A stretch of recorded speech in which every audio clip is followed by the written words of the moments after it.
ሰላም ቤተሰብ እንዴት ናችሁ? ባለፈው በክፍል 5 ቪዲዮ የሰቤቶችን አይተን በሰቤቶች ደግሞ ቃላት መስርተን ነበር የተለያየን ማለት ነው።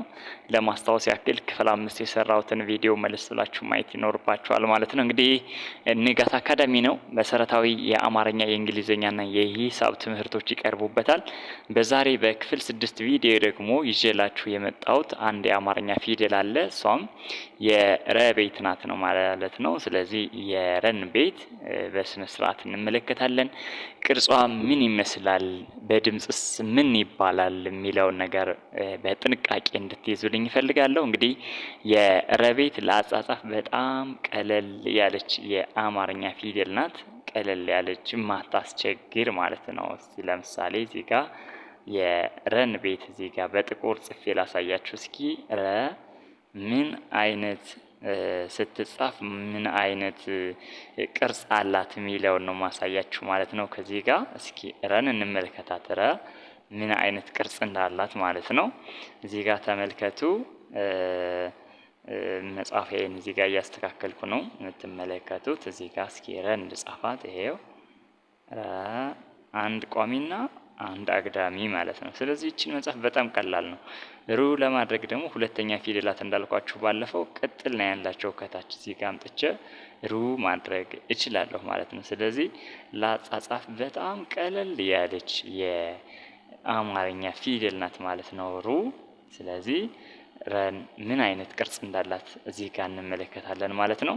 እዚህ ጋር የጻፍኩትን ላጥፋው ስለማይጠቅመኝ ማለት ነው። ይሄ እዚህ ጋር ማጥፋት እችላለሁ ማለት ነው። ስለዚህ የረን ቤት ስንመለከት እንግዲህ የረ ቤት እንዴት ይጻፋል የሚለውን ስንመለከት እዚህ ጋር ተመልከቱ። እዚህ ጋር በስላይድ ያዘጋጀሁት አለ። ረ ሩ ሪ ራ ሬ ር ሮ። ልመልስላችሁ አንድ ጊዜ። ረ ሩ ሪ ራ ሬ ር ሮ። ተመልከቱ እዚህ ጋር ረ ሩ ሪ ራ ሬ ር ሮ። ሰባቱም የረ ቤቶች እኒህን ነው የሚመስሉ።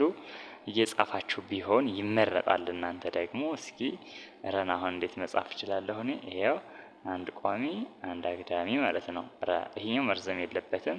የሚረዝመው ይሄኛው ነው። ትንሽ ረዘም ይበለ። ይቺ ረ ትባላለች ማለት ነው። ሩ ማድረግ ስፈልግ ደግሞ ይሄው አንድ ቋሚ አንድ አግዳሚ እዚህ ጋር፣ ከዛ በታች በኩል ቀጥልባታለሁ። ሩ ትሆናለች ማለት ነው። ሪ ይሄው ቀጥ አድርጌ ይሄን እመጣለሁ። ከዛ በኋላ አመጣና እዚህ ጋር ክፍተት የላትም። እንደዚህ ነው ጥፍ የምትለው ማለት ነው። እቺ ሪ ትባላለች ማለት ነው። ሶስተኛዋ ፊደል ማለት ነው። ራ ይሄው እዚህ ጋር ሄዳለሁ። እዛ አሁንም የአግዳሚው የማይቀር ነው። እዛ እንደዚህ አድርጌ ራ በዚህ መልኩ። ሬ ደግሞ አምስተኞቹ ሁሉም ቀለበት አላቸው። እዚህ ጋር በአምስተኞችን ለመያዝ እንዳትሸወዱ። ይሄው አምጥቼ እዚህ ጋር ቀለበት ሬ ቀለበት አደርጋለሁ ማለት ነው። ር ስድስተኛው ደግሞ ይሄው በጣም ቀለል ያለች ናት ለመጻፍ። እንደዚህ አይነት ሸፓ ቅርጽ ያላት ናት ማለት ነው። ር ብለን እንጠራታለን ማለት ነው። ሮ ደግሞ ይሄው እዚህ ጋር እመጣለሁ። ይሄ ይገጥማል። ያው ኮምፒውተር ስለምጠቀም ነው ለመጻፍ እንደዚህ የተለያዩ ክፍተቶች የምትመለከቱት። ሮ ይህን ይመስላል ማለት። ስለዚህ ረ ሩ ሪ ራ ሬ ር ሮ በዚህ መልኩ መጻፍ እችላለሁ። እናንተም እስኪ ቪዲዮዋን ፓውዝ ታደርጉና መጻፏን ትሞክራላችሁ ማለት ነው። እስኪ መለማመድ መጻፍ ይኖርብናል ማለት ነው። ስለዚህ እነዚህን ላጥፋቸው ስለማልፈልጋቸው አጠፋቸዋለሁ። ቀጥለን ደግሞ አሁን ባየናቸው የአማርኛ ፊደላት ቃላቶችን እንመሰርታለን። እስኪ አሁን እዚህ ጋር ረን ተጠቅመን ምን ሚል ቃል መመስረት እንችላለን? በሁለተኛው በሩ ምን አይነት ቃል መመስረት እንችላለን? በሪ ደግሞ ምን ሚል ቃል? በተመሳሳይ በዚህ በሰባቱም የረ ቤቶች ምን መሰረታቸውን ቃላቶች እናያለን ማለት ነው። ከዛ በፊት እናንተ ቪዲዮዋን ፓውዝ ታደርጉና የራሳችሁን ቃላቶች እስኪ መስርቱ። በረ ምን ብላችሁ ትመሰርታላችሁ? በሩ ምን ብላችሁ ልትመሰርቱ ትችላላችሁ። ስለዚህ የራሳችሁን ቃላቶች እንድታስቀምጡልኝ እፈልጋለሁ ማለት ነው። እስኪ እኔ የመሰረትኳቸውን አብረን እንመለከታቸዋለን ማለት ነው። እዚህ ጋር ተመልከቱ። ረ ይቺ ናት። ስለዚህ በረ የመሰረቱት ቃል ምን ይላል? ረዳት። ስለዚህ በረ ረዳት። ሌላ እስኪ በረ ንገሩኝ እስኪ እናንተ አንድ በረ ምን ማለት እችላለሁ? ረባሽ ማለት እችላለሁ አይደል? ያው ረ ባ በቡን ስናይ ባ እንደዚህ ጥር ነው የምትለው። ሽ እንደርስባታለን እናያታለን። ስለዚህ ረባሽ ብለን በዚህ መልኩ መጻፍ እንችላለን ማለት ነው። ይሄው ሽ ይህችን ትመስላለች ረባሽ ማለት እንችላለን ማለት ነው። ሌላም እናንተ ያስባችሁትን ደግሞ የጻፋችሁት ይኖራል። ማስታወሻ እንዲኖራችሁ ፈልጋለሁ። ተደጋጋሚ ነው የምናገረው፣ ምክንያቱም ተከታታይ ትምህርት ስለሆነ ከመጀመሪያው ጀምሬ የአማርኛ ፊደል ጥንቅቅ አድርጋችሁ እንድትማሩ ማድረግ ስለምፈልግ ማስታወሻ እያዛችሁ ቢሆን ይመረጣል። በሩ ይሄው ሩር ማለት እንችላለን። እስኪ ሌላ ደግሞ የራሳችን ምን ብለን ሩ በሩ መጀመር መሆን መቻል አለበት። ይሄው ሩዝ ማለት ይችላል አይደል?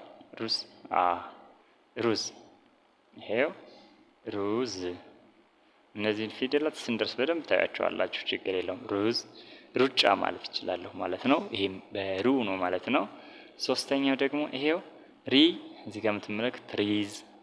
እስኪ እኛ ደግሞ ምን ብለን እንመስረት? እስኪ በሪ ምን ብለን መመስረት እንችላለን? እስኪ ጥቁር ቀለም ልጠቀም አብሮ ከባክግራውንዱ ጋር ስለማይል በሪ ሪዝ ተብሏል። እሺ በሪ ሪትም ማለት ይችላለሁ አይደል? ቃል ነው ይሄም ዝሮ ሪትም። ስለዚህ እኔ ሪትም ብዬ መጻፍ እችላለሁ ማለት ነው። ይሄው ሪትም ብዬ ጻፍኩ ማለት ነው። ስለዚህ እናንተም ደግሞ የራሳችሁን ኮሜንት ላይ እስኪ እኔ ያላስታወሱት ቃል ካለ ኮሜንት ላይ አስቀምጡልኝ። ሪትም በራ ራስ። ሌላ እስኪኛ በራ ምን ብለን እንመስረት?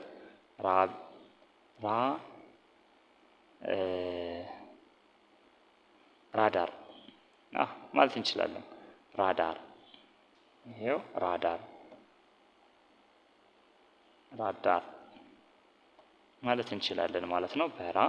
በሬ እዚህ ጋር ምስሉ ጋር የምታዩት ሬዲዮ አለ። ያው በሬ ሬዲዮ ሬት እንችላለን። በር ርግብ ማለት እንችላለን ማለት ነው። በሮ ሮጠ ማለት እንችላለን ማለት ነው። እዚህ ጋር ያየናቸው እንግዲህ ስድስተኛዋን የአማርኛ ፊደል ረን እና በረ ቤት ደግሞ የመሰረትናቸው ቃላቶች ተመልክተናል ማለት ነው። በቀጣይ ክፍል 7 ቪዲዮ ደግሞ በሌላ ይዘት እንገናኛለን ማለት ነው። በቀጥታ መማር ለምትፈልጉ በፈለጋችሁት የሶሻል ሚዲያ አማራጭ በጥራት እናስተምራለን። ከታች ባለው ስልክ ብትደውሉልኝ መልእክታችሁ ይደርሰኛል ማለት ነው። የሚስተካከል ካለ ኮሜንት ላይ አስቀምጡ። ከወደዳችሁት ላይክ አድርጉ። ለጓደኞቻችሁ እንዲደርስ ከፈለጋችሁ ሼር አድርጉ ለጓደኞቻችሁ። ከዛ ውጭ መማር የምትፈልጉ ካላችሁ ኮንታክት አድርጉኝ ብያለሁ። በየቀኑ የምሰራቸው ቪዲዮዎች እንዲደርሳችሁ ደግሞ ሰብስክራይብ በማድረግ ቤተሰብ እንድትሆኑ ጋብዛለሁ። ቀጣይ በክፍል 7 ቪዲዮ እስከምንገናኝ